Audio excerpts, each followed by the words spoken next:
Hi, I'm Chris Bender. Welcome to another edition of Public Affairs Whiteboard.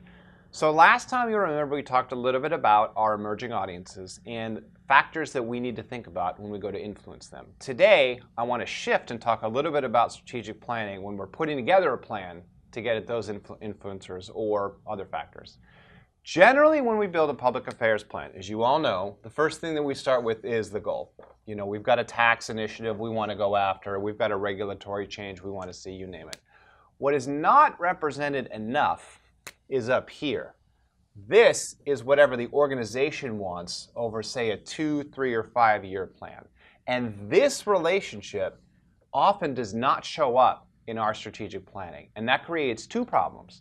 First of all, it doesn't allow us to anchor the activities that we're doing and whatever the organization wants to do over a longer period of time. There's no concrete connection. And second of all, when you, as the public affairs professional, go to articulate value, talk about what it is that you're doing, it's harder to do it because there's not necessarily a shared language between what the organization is doing and what public affairs is doing. So what I want to suggest today is instead of starting with the goal and then working on your strategy, your audiences, you name it.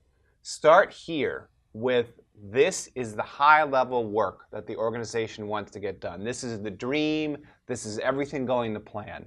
Then, right here is the goal, and then your plan flows down from there. And this one additional step will, again, allow you to link the work that you're doing with where the organization wants to go and make sure that what you're doing now makes sense for what the organization wants to do in the future.